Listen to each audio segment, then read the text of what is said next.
A paz de nosso Senhor Jesus Cristo. Quem subsistirá os cataclismos?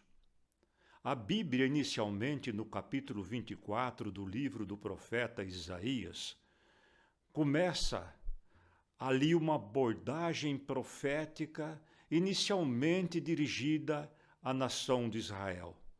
Mas logo em seguida, a abordagem profética ela faz uma transição para o tempo do fim, conforme nós veremos no livro de Isaías, capítulo 24, versículo 17 ao 20.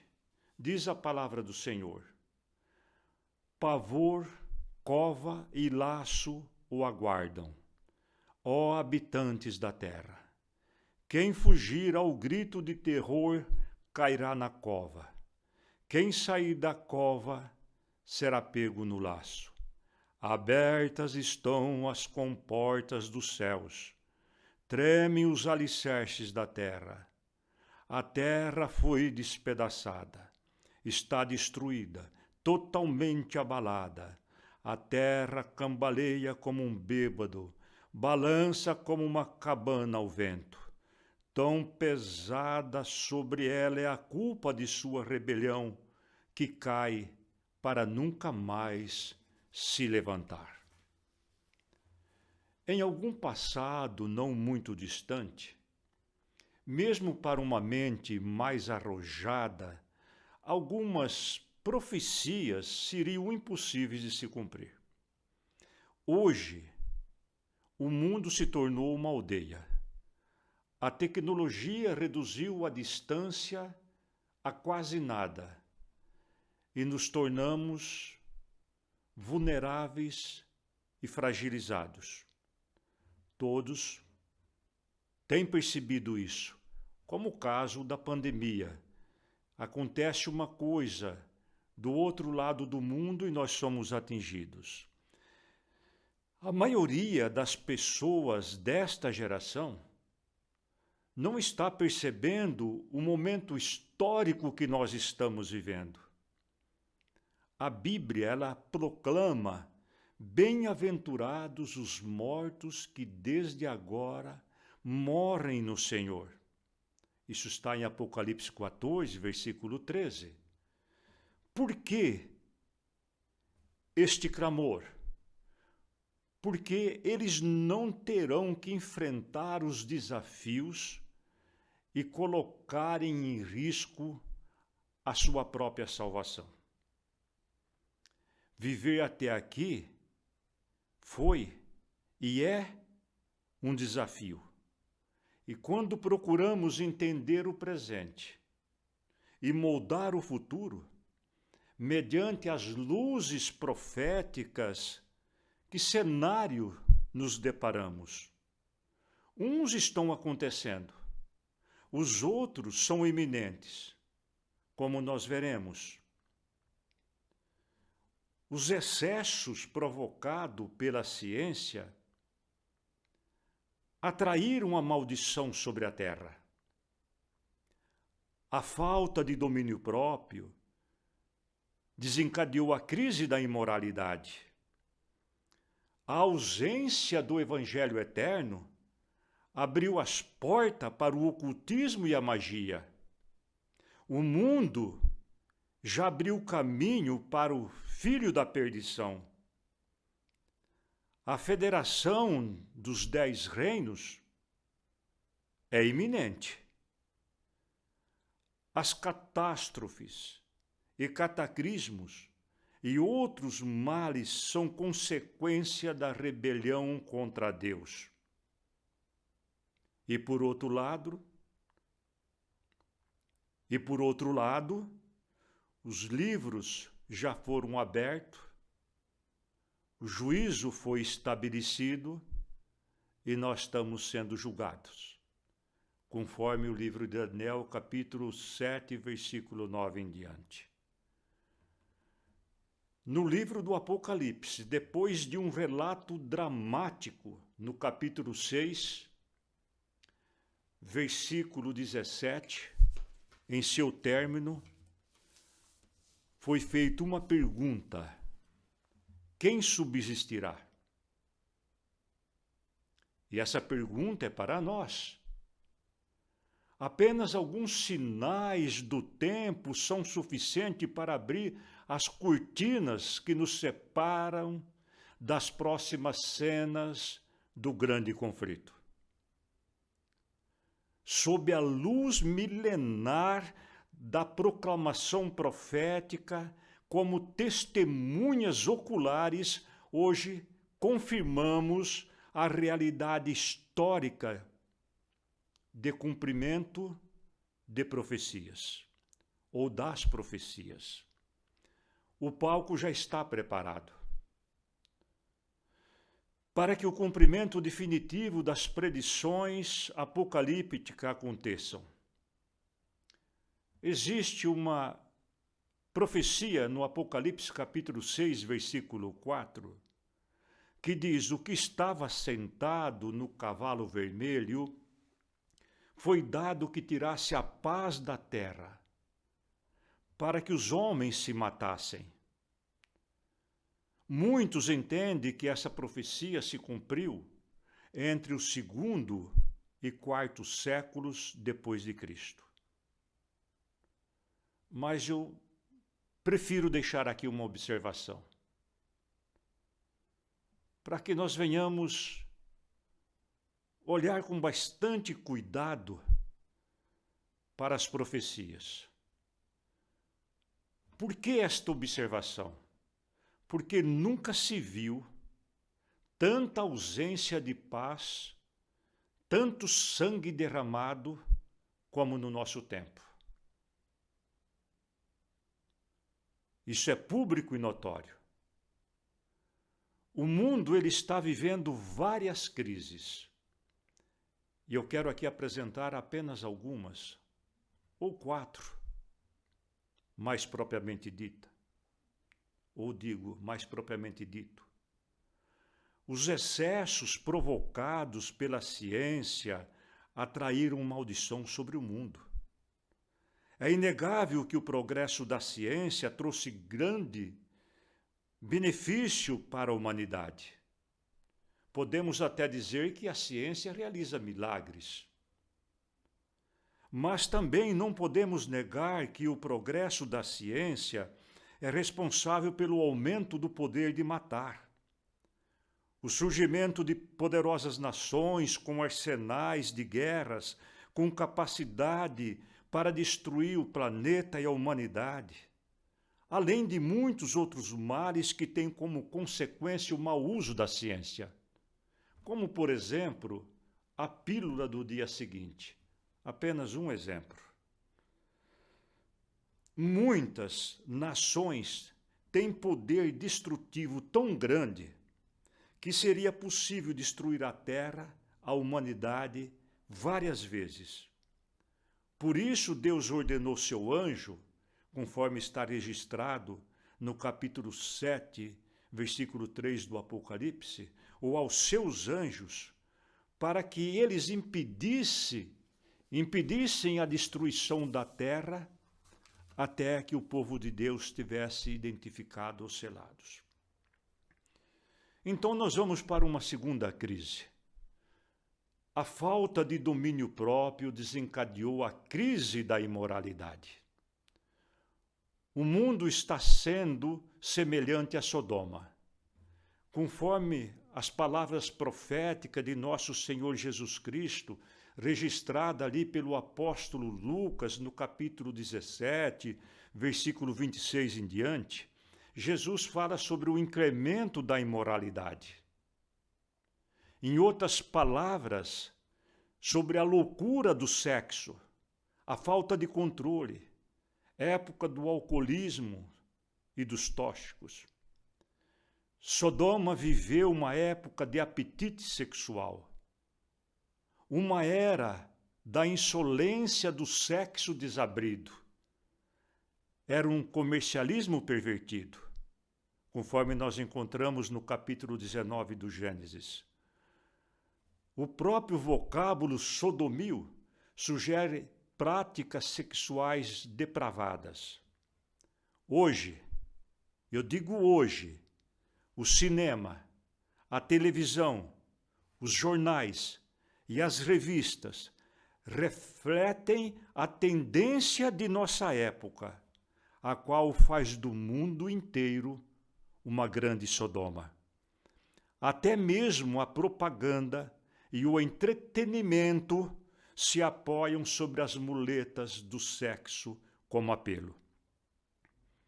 E o pior aspecto do problema desta situação é que muitas igrejas não mais encaram os pecados sexuais como algo muito sério. E eu creio que eu não estou falando nada estranho para vocês. Isso está sendo notório. Diante disto, nós estamos vendo o cumprimento da profecia do apóstolo Paulo, registrado em 2 Timóteo, capítulo 3, do versículo 1 ao 5. Ele disse ali: saiba disto, nos últimos dias sobrevirão tempos terríveis. Homens serão egoístas, avarentos, presunçosos, arrogantes, blasfemos, desobedientes aos pais, ingratos, ímpios, sem amor para com a família, ou sem amor pela família, irreconciliáveis, caluniadores, sem domínio próprio, cruéis, inimigo do bem, traidores, precipitados, soberbos, mais amante dos prazeres que amigo de Deus, tendo aparência de piedade, mas negando o seu poder. Olha o que o apóstolo profetizou. Ele apresenta aqui uma relação de fatos reprováveis praticado pela sociedade, pelas pessoas, e no fim ele disse: eles têm aparência de piedade, mas negam o seu poder, a sua aplicação. Ou seja, eles têm aparência de cristão. Parece crente, vão com as Bíblias para a igreja, mas na hora de impingir a verdade que está dentro da Bíblia, falham terrivelmente. Muitos homens e mulheres, individualmente ou coletivamente, perderam o controle. Neste sentido, o mundo hoje tem as mesmas características que Sodoma. A falta de controle e o mundanismo invadiram muitas igrejas. As músicas dos clubes noturnos são aceitas também em muitas igrejas. Muitas vezes aquelas músicas recebem apenas alguns acordes um pouco mais diferentes para dar um acertinho, mas a base dela veio do paganismo. E nós sabemos que as músicas provocam estados metafísicos, ou seja, não haverá nenhuma conversão verdadeira aquela pessoa que é inspirada por música vil. Não tem como. Por isso que as pessoas não param nas igrejas. Mas queremos aqui prosseguir com uma terceira crise. A ausência do Evangelho eterno abriu as portas para o ocultismo e a magia negra. Ou seja, abriu as portas para o ocultismo e a magia.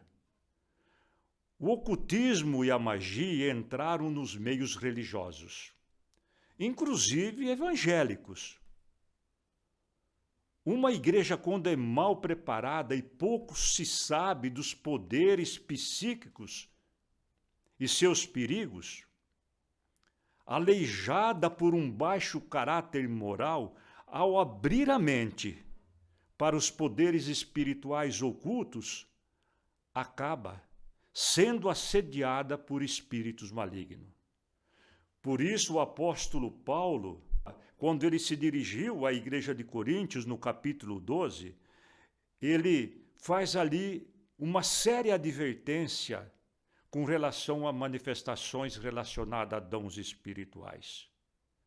Ele diz, irmãos, quanto aos dons espirituais, não quero que vocês sejam ignorantes.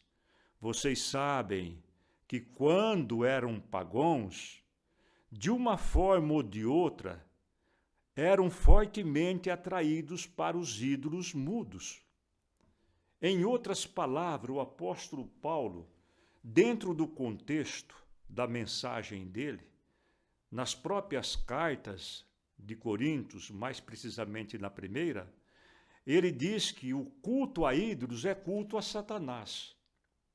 E essas pessoas, eles vieram de fora. Depois que passaram da porta da igreja para dentro da igreja, estavam ocorrendo coisas estranhas. Então, o que precisa? A Bíblia recomenda o discernimento, o dom de discernimento, porque certas manifestações envolvem a adoração a Satanás. Tanto é que o apóstolo João, em sua primeira carta, capítulo 4, versículo 1, ele disse, amados, não creais em qualquer espírito, mas examinem se eles procedem de Deus. Nós precisamos dos dons espirituais, mas precisamos de cautelas para que não sejamos enganados. É isso que o apóstolo Paulo está recomendando. E hoje há uma grande confusão. Muitos homens totalmente destituídos de moral, falam em línguas, profetizam, curam. Acontece aquilo que o apóstolo Paulo mencionou também na segunda carta aos Coríntios, no capítulo 11. É aí que está a dificuldade e o problema. E o Apocalipse também revelou que são um espírito de demônios que realizam sinais miraculosos e vão ao encontro dos reis da terra, dos governantes. Por quê? Na linguagem da Bíblia daquela época, o texto diz que vai ao encontro aos reis da terra, aos governos. Porque na época, a religião que o rei aderia, ele obrigava, ele exigia que a sua nação praticasse a mesma religião. E a Bíblia diz que esse processo é para reunir para a grande batalha do dia do Deus Todo-Poderoso. A Bíblia não está falando de uma batalha física. O que a Bíblia está dizendo é que quando a mensagem ela não é de Deus e a pessoa assume uma doutrina que não procede de Deus, ele está se congregando contra Deus nesta batalha que a Bíblia chama de Armagedão. Ainda eu pretendo falar de uma quarta crise. O mundo abriu caminho para o filho da perdição. O apóstolo Paulo profetizou em 2 Tessalonicenses, capítulo 2, versículo 3, ele disse, não deixe que ninguém os engane. Antes do retorno de Cristo, virá a apostasia, será revelado o homem do pecado, o filho da perdição. Por outro lado, a profecia apocalíptica revela que um dos 7 anjos que tinha as 7 taças da ira de Deus se aproximou de João e disse, venha, e eu mostrarei o julgamento da grande prostituta que está sentada sobre muitas águas. Disse João, então o anjo me levou em espírito para um deserto, e ali eu vi a mulher montada em uma besta vermelha. Ou seja, João viu que a igreja estava unida com o Estado. Era carregada pelo Estado, ou seja, a igreja poderosa em casos seculares. Ou seja, mas sem poderes espirituais procedentes de Deus. Desprovidas. ou desprovida de poderes espirituais procedente de Deus. O anjo então disse para João: a besta, ou seja, esse poder que você viu, era e já não é. Ela está para subir do abismo e caminha para a perdição. Algo que nos chama a atenção aqui é que o anjo, ao relatar para o apóstolo João, nessa revelação, ao explicar para ele usa o verbo no presente, ou seja, ela era, mas agora não é. E ela está para subir do abismo. O movimento que ocorreu na mente de João, porque ele não saiu de onde ele estava. Nós entendemos isso. Esse movimento que ocorreu na mente dele, de João, foi como se ele tivesse sido transportado para o período que esse poder, que essa besta não é. Ou seja, ele foi transportado para o período depois de 1798, quando a besta foi ferida de chagas mortal, conforme Apocalipse 13, versículo 4. É interessante nós pensarmos nisso. Ou seja, no tempo que nós estamos vivendo a sétima cabeça. A expressão subir do abismo, entende-se que esse poder, essa besta, permanece morta no submundo. Isso por causa da ferida pela espada. Ela permanece morta no submundo ou no abismo que ela mesma criara, em suas próprias doutrinas, em sua própria perdição, mas aparecerá quando ela emergir do seu próprio abismo. E o texto nos explica que quando ela subir do abismo, a sétima cabeça da besta, ou esse poder, que agora não é, porque ela ainda continua ferida pela espada, dela surgirá o oitavo rei, ou o oitavo líder, poder, ou, como está escrito, o filho da perdição. Apocalipse 17, versículo 11 e 12, e 2 Tessalonicenses, capítulo 2, versículo 3. Este oitavo poder é a própria besta, em seu estado reavivado, que se erguerá mais terrível do que ela já foi.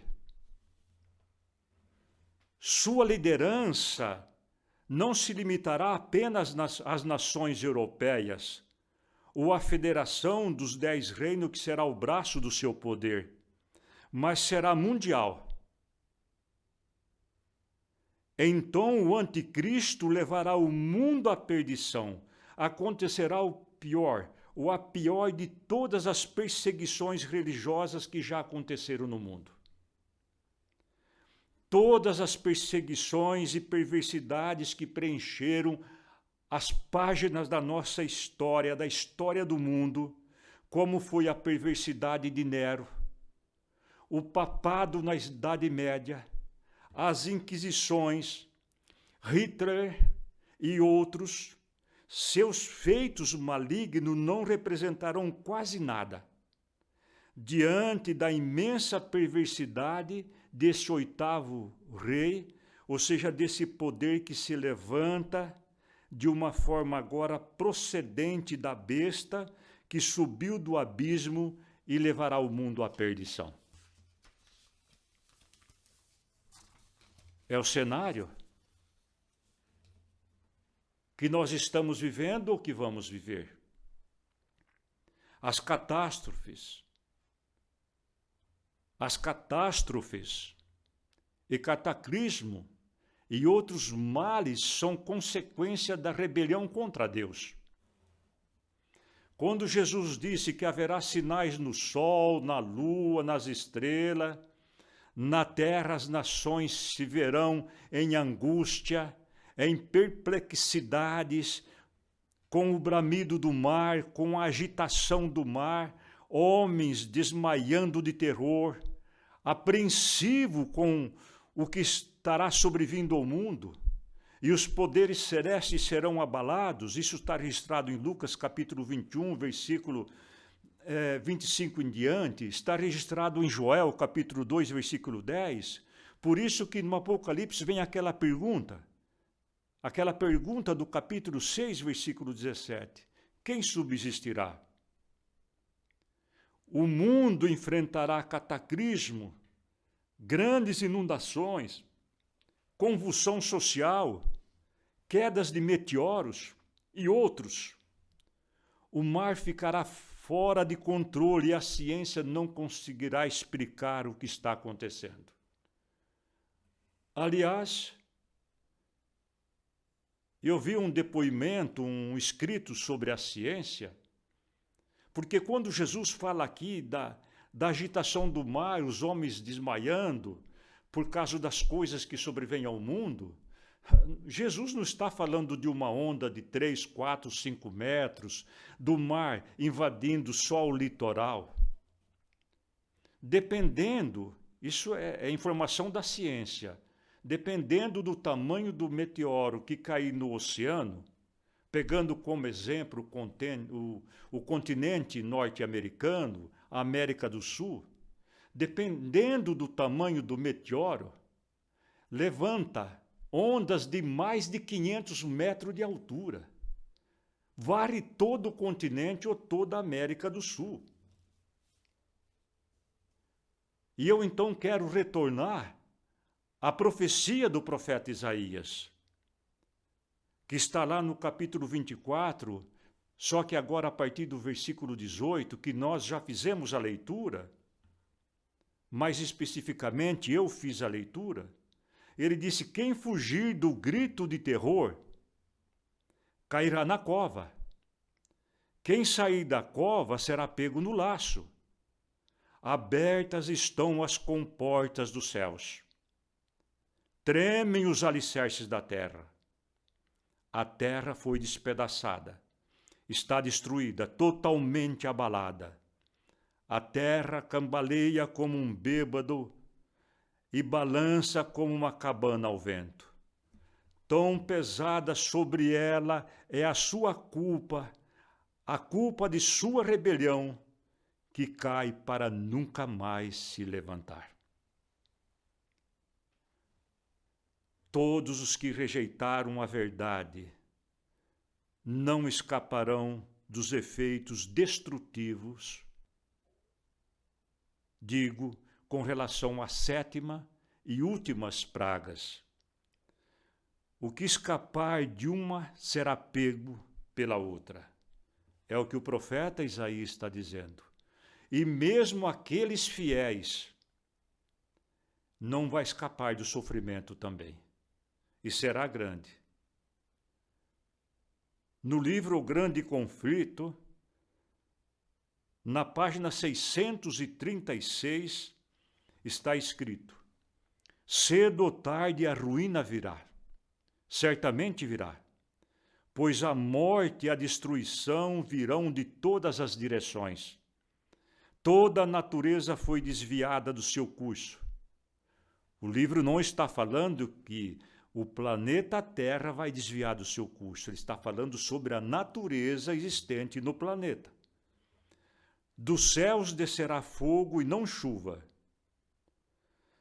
Logo após a mensagem do terceiro anjo, haverá derramamento de sangue por toda parte. Aonde está escrito isso? No Apocalipse, capítulo 14, versículo 20. Ele vem logo em seguida a mensagem dos 3 anjos. Nós temos que observar esta profecia. E isso vem de encontro com aquilo que nós já falamos no início, que nós nunca vimos tanta ausência de paz, tanto sangue derramado como em nossa época, mas isso vai ser muito pior, de acordo com o Apocalipse capítulo 14, versículo 20. Os cataclismos tomam novas dimensões e culminará com um grande terremoto que moverá toda a face da terra. Isso está em Apocalipse 16, versículos 18 e 20. Os dias do retorno de Cristo. Por que os dias de retorno de Cristo? Porque, segundo o que a Bíblia revela, a volta de Cristo não vai ser apenas num dia. Há texto bíblico que nós entendemos que seriam por uma semana. Há texto bíblico que nós entendemos que seria 15 dias. E esse terremoto que anuncia ali no fim da 7ª praga e antecedendo ali a volta de Cristo, não está marcando quanto tempo é entre uma coisa e outra. O que a Bíblia está mostrando é que houve então relâmpago, vozes, trovões e forte terremoto. Nunca havia ocorrido um terremoto tão forte como esse desde que o homem existe sobre a terra. Então o pior está para vir. O pior está para vir. Não importa se é já nos dias da volta de Cristo, ou se é um pouco antes, ou se é bastante tempo antes. Nós sabemos que a destruição virá. E as cidades das nações se desmoronaram.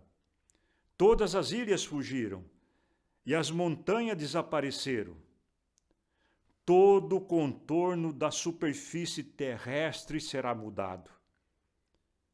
E a superfície terrestre se assemelhará às ondas de um mar tempestuoso.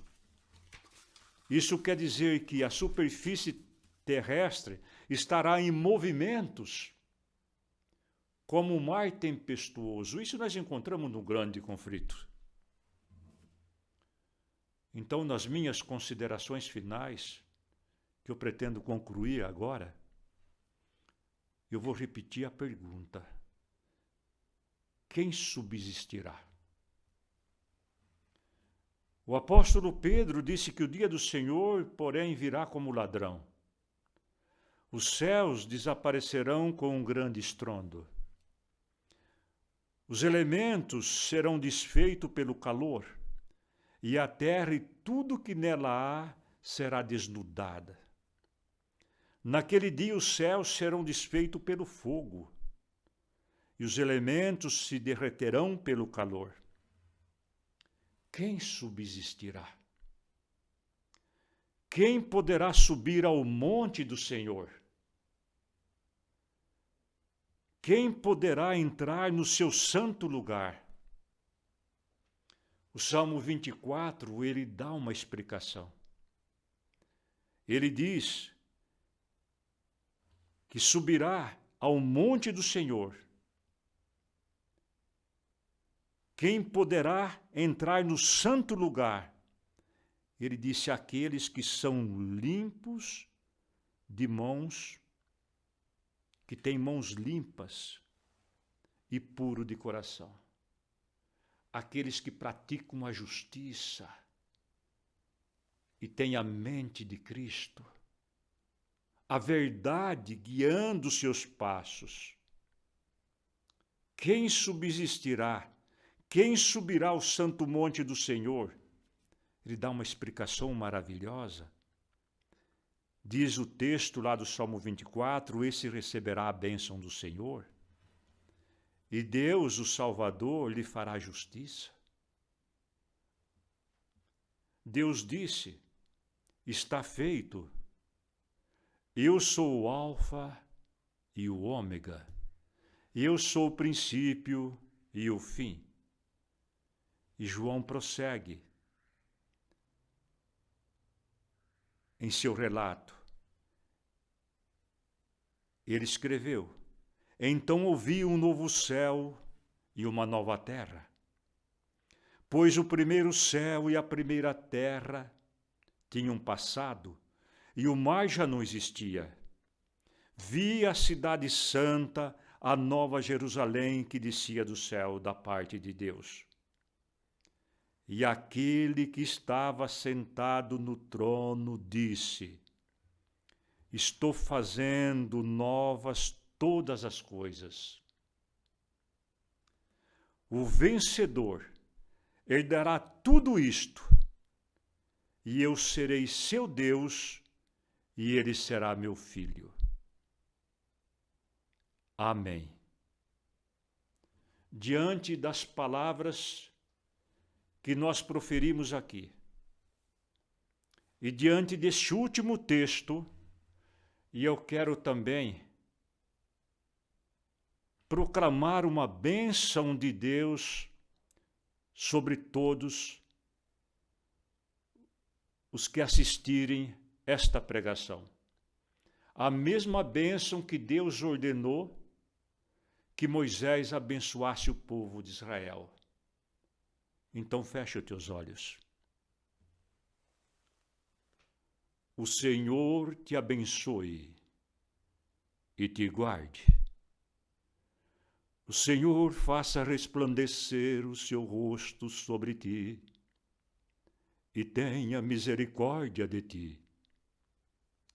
O Senhor sobre ti levante o seu rosto e te dê a paz. Amém.